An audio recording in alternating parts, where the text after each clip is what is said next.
Howdy, readers. I think I'm live. I haven't done this in quite some time.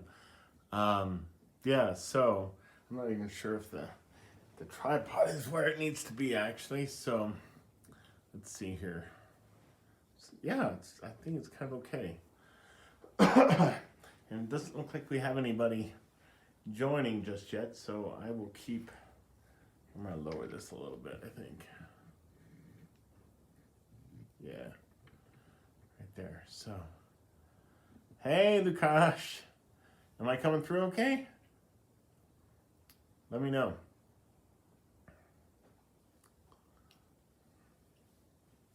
Okay. Did you watch the film? Very nice. This is cool, right? I love this. It's like we're hanging out in a time where we're not allowed to hang out, which was kind of the whole idea. So, yeah, it was my first time seeing it. I imagine it was your first time seeing it, Lukash. So what did you think?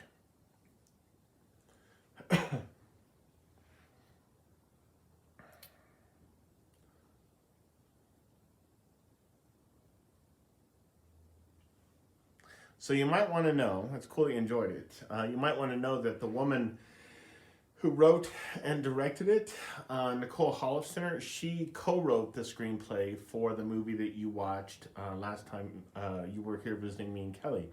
The movie that we all watched together. I think it's called Can You Forgive? Can You Forgive Her? The movie with Melissa McCarthy, where she plays the biographer who's forging the letters. So yeah, so Nicole Holofcener co-wrote that film, and she's doing more of that right now. She typically in the past she has not worked as just a screenwriter on other people's projects. She's always hey Brian, thank you. So Nicole Holofcener has typically in the past written her own films and directed her own films, and she was a student of Scorsese. Oh, that's interesting. I had no idea. Um, but I think that she is maybe stepping into the role of a kind of screenwriter for hire as a way of financing her own projects, is my hunch. Because Ridley Scott is directing a film right now that's supposed to be out later this year with Matt Damon and Ben Affleck, and she co-wrote that as well. So she's doing more of that right now, which is it's not an uncommon it's not an uncommon model for um, independent filmmakers, right? So John Sayles, who's maybe the great independent filmmaker of all time, in my opinion, has always worked as a script doctor. And so he has done a lot of uncredited screenwriting on some really big screenplays, including Apollo 13. And that's how he's always financed his own projects. So I'm wondering if Nicole Holofcener is doing that as well. But hey, Lillian. Did you, Brian, Lillian, did you guys watch the film?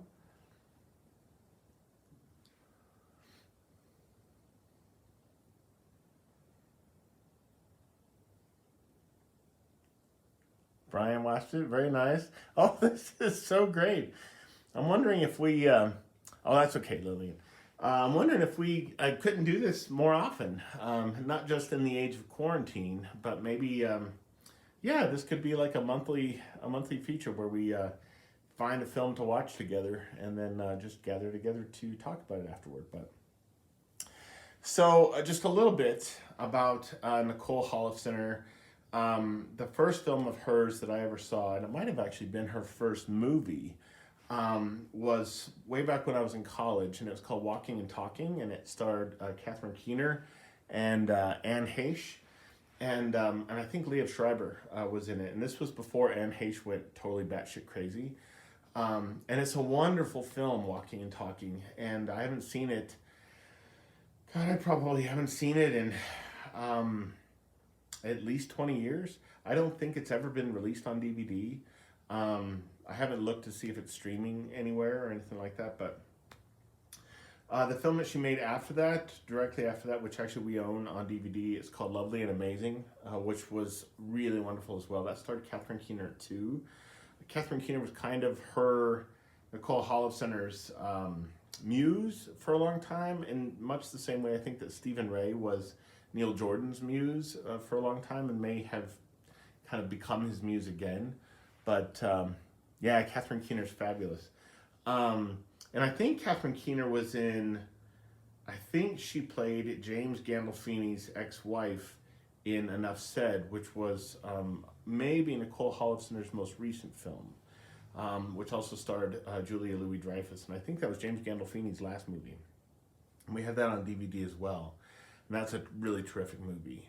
But I did want to, yes, she wrote and directed this film. And so I did want to get, beyond just whether you liked the film or not, what were you guys' impressions? What did you like about it? What didn't you like about it? And then I'll talk about a few of the things that I liked and didn't like about it.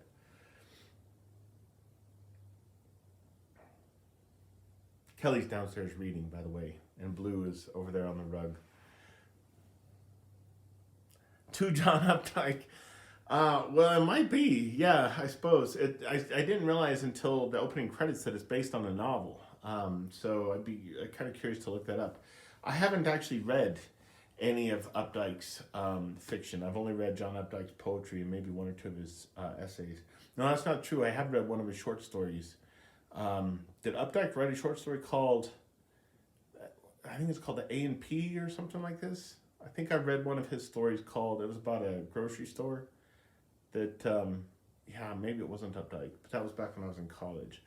But yes, okay, so to John Updike, yes, very nice. Hey, Wilson. Yeah, so I guess I was right. That was John Updike. Yeah, so, I mean, I get that. Like, even though I haven't read any of, like, the Rabbit novels or what have you, I know the kind of big knock about John Updike, right? Kind of privileged white men who are disgruntled or dissatisfied with their lives or what have you. Yeah, he was good. This guy in the film, Ben Mendelsohn, and I've never seen him in anything else. Does anybody know what else he's done? I'm wondering if he's maybe an actor who's better known on the stage or something like this, because he's not a young guy, and I find it slightly strange that there's an actor of his age in a film by a filmmaker I really like and have liked for a long time that I've never heard of before, or have never seen in a film before, but I'll have to look him up, see what else he's done. But yeah, I think the thing I like most about Nicole Holofcener's films, and it's true in the other three movies of hers I've seen, it's true in this one, is that Edie Falco was wasted, hardly in the movie. Well, that's true, but she was really good in the film. But it's his story.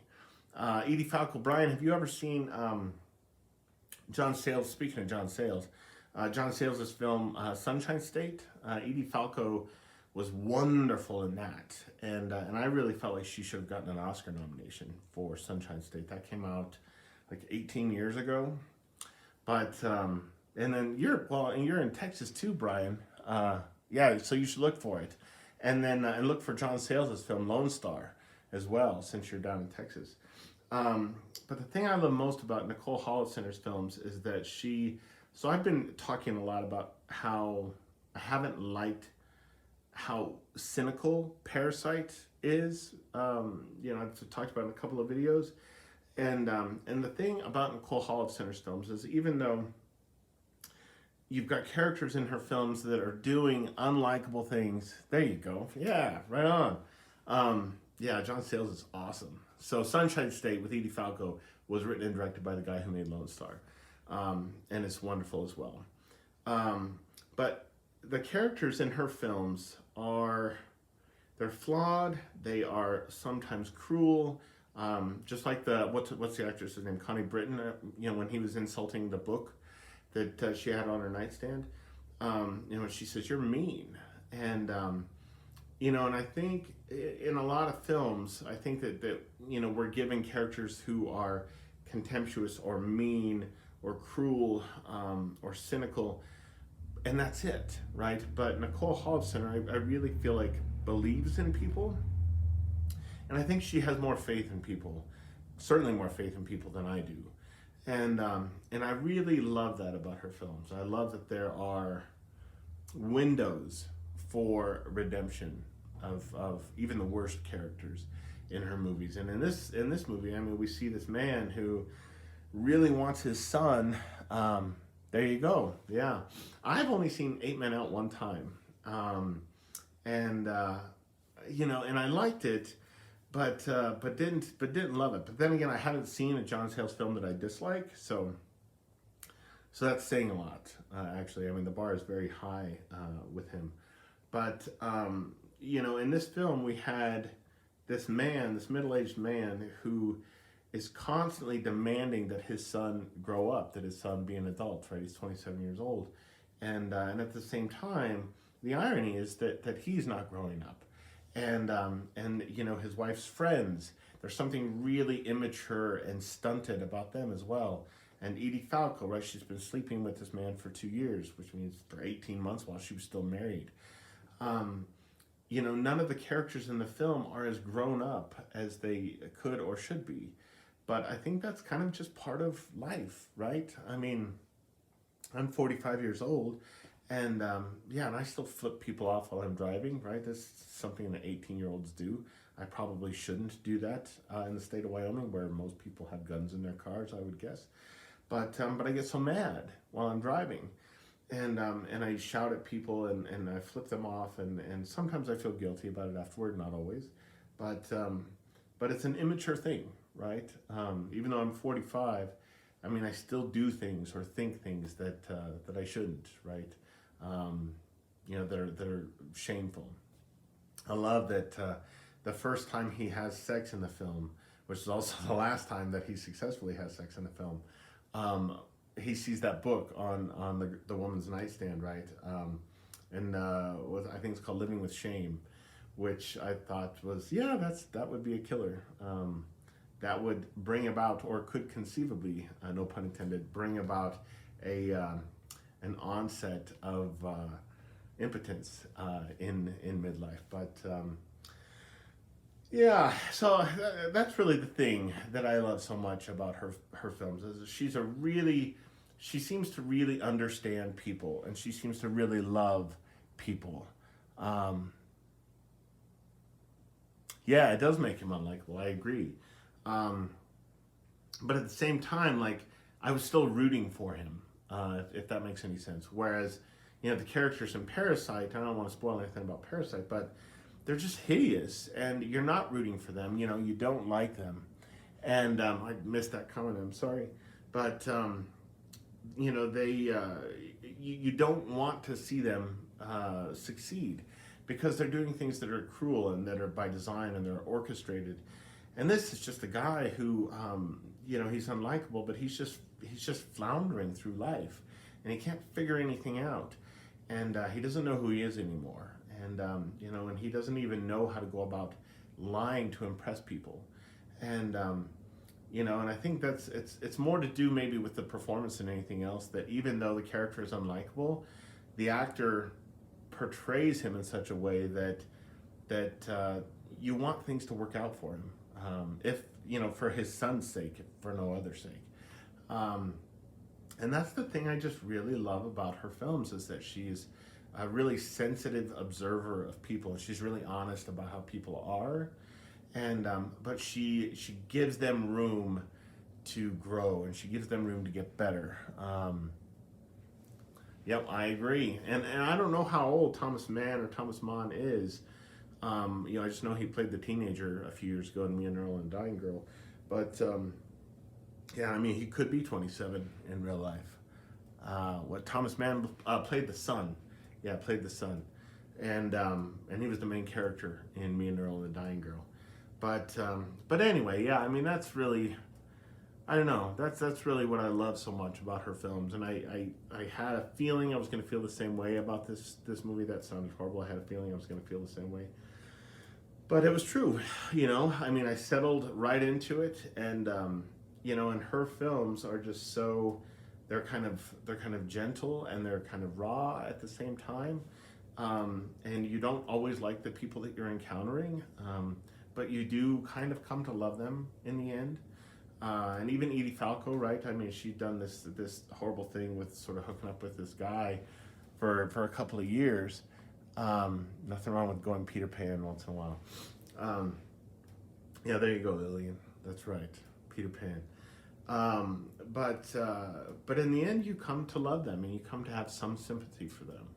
And yeah, and they're just God, there just aren't many filmmakers who do that. Most filmmakers these days seem to, like I said, be just incredibly cynical because it's cool and it's hip somehow to be cynical, or it's uncool to forgive characters, or they're just so obsessed with special effects or kind of I don't know, a kind of edginess to the filmmaking. And Nicole Holofcener just sets up her camera and she puts actors in front of her camera, and she gives them really good material to work with, right? She gives them really kind of keenly observed human beings to play with, and then she just films what happens, and she hires really great actors to play the parts, and they always do exceptionally well. I've never seen a bad performance in one of her movies, and yeah, I wish I had seen this movie before I made my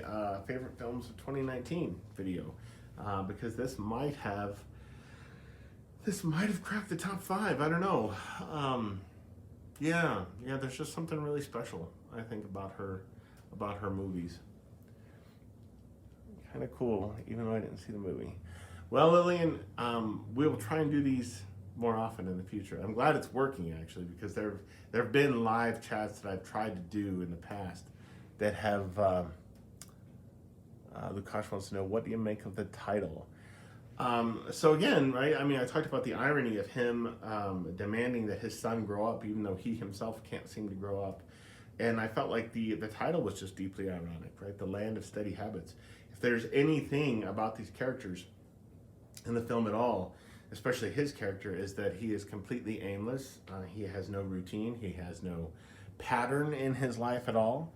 And he, I think that he maybe doesn't necessarily want it, but I think by the end, he comes to see that he needs it. He needs to exist in a land of steady habits. And so for me, yeah, it was just a really kind of wonderfully ironic the drug habit. Yeah, I suppose so. I hadn't thought about that, but yeah, I thought it was a really refreshingly ironic title. Sorry, it's late. I'm sleepy. I don't usually film videos this late or do live things this late. You're gonna see Kelly come up the stairs, ducking down the hallway. There she goes. But yeah, but this was fun. I mean, even though it's not like a video that I've taken notes on or anything like this, and it's just kind of off the cuff. Yeah, I just really liked the idea when it occurred to me to watch a film with some of you guys at the exact same time, and know that we were watching it at the exact same time. And yeah, it felt a little bit like we were all hanging out together. Well, Brian, I would say definitely look for her film Enough Said. I think that you might like Enough Said more. I'm not sure about Lovely and Amazing and Walking and Talking, but yeah, I think Enough Said is a movie that you might dig more. And again, it's just really poignant too, just because it was James Gandolfini's last movie. But anyhow, you guys, I will let you get to bed. Some of you I know are in time zones that are operating later than my own, and it's already almost my bedtime. So yeah, I will chat with you guys a little bit moving forward, and we'll see if this is something that we want to do maybe once a month.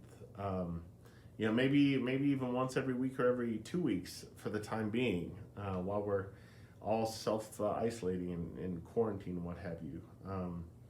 But yeah, we'll chat about it and see if this is something that we want to do. Maybe we could take turns hosting it. I don't know.